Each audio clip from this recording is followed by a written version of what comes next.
Hi kids, how are you? I hope you're all well. It's been a while since we've been together again. Glad to be with you.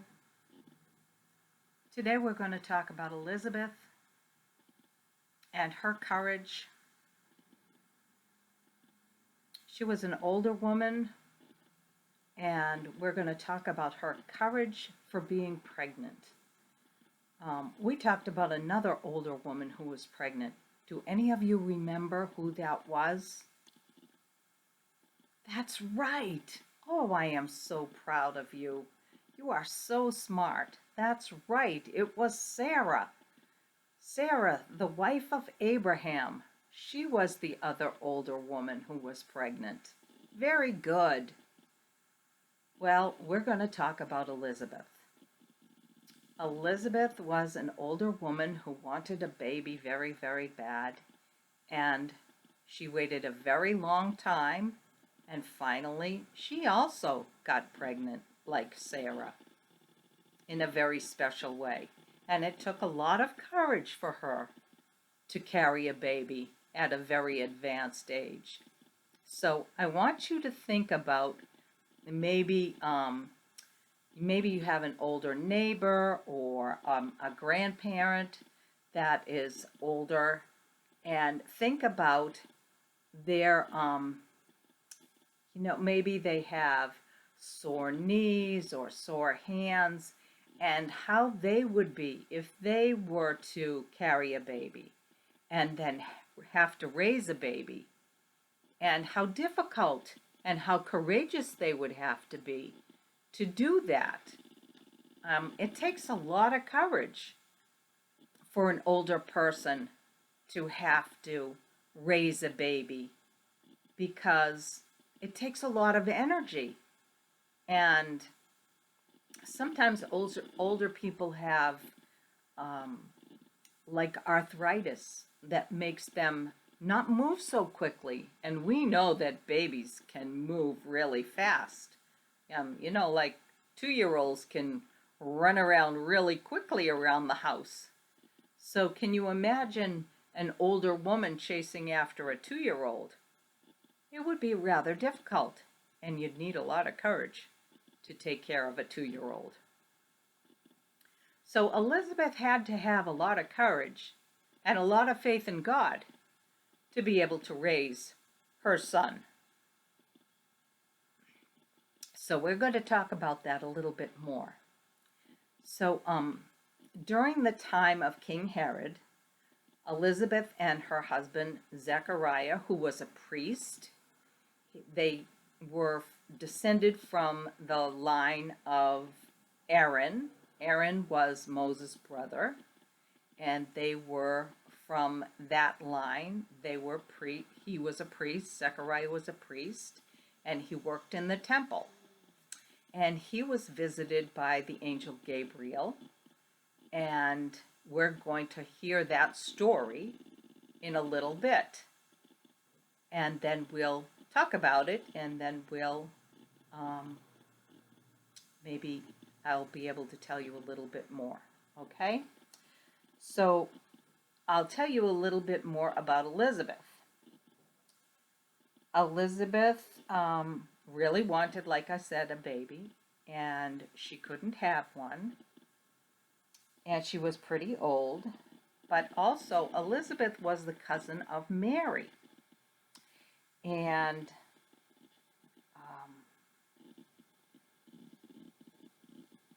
Elizabeth was beyond the childbearing ages, but she amazingly conceived a son. And as I said, her husband was visited by the angel Gabriel, and he was given that news in the temple, but he was unable to comprehend, to understand what he heard from the angel Gabriel. And because he was unable to understand it, he was made mute. Now, do you know what mute means? It means that you can't speak. So he couldn't speak for the whole time that Elizabeth was pregnant. And when Elizabeth was pregnant, Mary came to visit her. And Mary was pregnant too, but not quite as far along as Elizabeth was. And when Mary spoke to Elizabeth, the baby that was in Elizabeth's womb jumped for joy when he heard Mary's voice. So Elizabeth gave birth to a boy, and they named him John, just like the angel Gabriel said. And we're going to learn more about that in a few minutes, because I'm going to read the story to you about how we hear about John and Zechariah and what happened, okay? So, now, when it was Zechariah's turn to serve in the temple, he went into the temple to burn incense, while a whole multitude of people prayed outside. And the angel of the Lord appeared to him at the right side of the altar. And when Zechariah saw him, he was troubled with fear and fell on the ground. And the angel said to him, "Fear not, Zechariah, for I heard your prayer. It has been answered. Your wife will bear a son, and you shall name him John. You shall have joy and gladness, and many shall rejoice in his birth.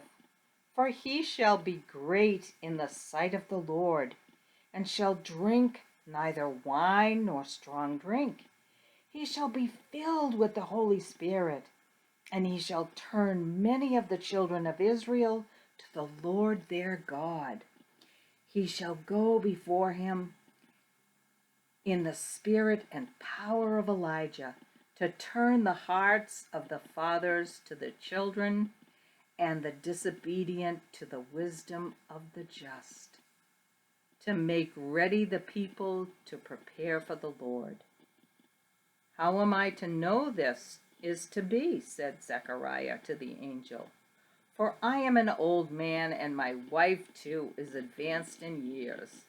And the angel answered him, "I am Gabriel, and I stand in the presence of the Lord. I have been sent to speak to you and to tell you these good tidings. And behold, you shall be dumb and unable to speak these things that have come about, because you did not believe my words." The people waiting outside wondered why Zechariah was so long in the temple. And when he came out, he could not speak to them. And they sensed that he had seen a vision in the temple, for he made signs to them and remained speechless. And when it was time for service to be completed, he returned home. And before long, his wife knew that she was going to have a child.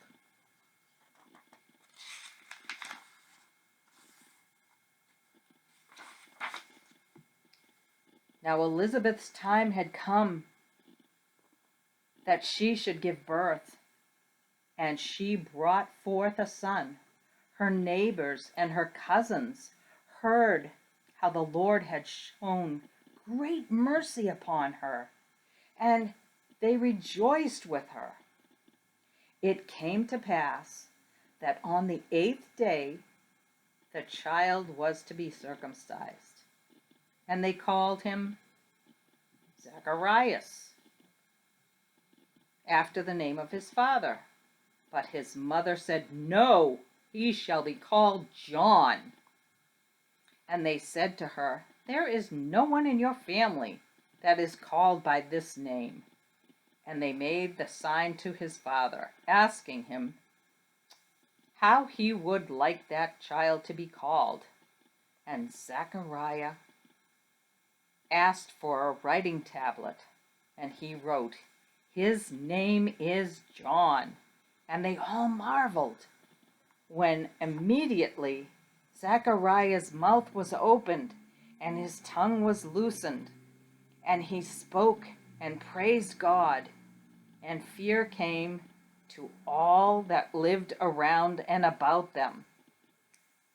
Word of all these doings spread throughout the hill country of Judea, and all that heard of them laid up their hearts, saying, "What kind of child shall this be?" And the father Zechariah was filled with the Holy Spirit and prophesied, saying, "Blessed the Lord of Israel, for he has visited and redeemed his people, and has raised up a horn of salvation for us in the house of his servant David, as he spoke by the mouth of his holy prophets, which have been since the world began, that we may be saved from our enemies and from the hand of all that hate us, to perform the mercy promised to our fathers, and to remember his holy covenant, the oath which he swore to our father Abraham, that he would grant unto us that we, being delivered out of the hand of our enemies, might serve him without fear, in holiness and righteousness before him all the days of our lives. And you, child, shall be called the prophet of the highest, for you shall go before the face of the Lord and prepare his way, to give knowledge of salvation to his people by remission for their sins, through the tender mercy of our God, whereby the dayspring from on high shall be visited us, to give light to them that sit in darkness and in the shadow of death, to guide our feet into the way of peace. The child grew and became strong in spirit, and lived in the desert till the day of his appearance into Israel. So, now you know that the child became John the Baptist. I hope you liked that story, and that you see that Elizabeth had great courage to bring this baby into the world, and great faith in God, and so did Zechariah. Now, I have some little puppets that I'm going to send. They're like, you can put them on a stick and you can make a play about the whole story. And there's the backdrop, so you can do that. I also have a coloring page that I will send, and I hope you enjoy your day. And until we meet again, I hope you have a blessed time and stay well. And I miss you all until we can be together. Take care and God bless.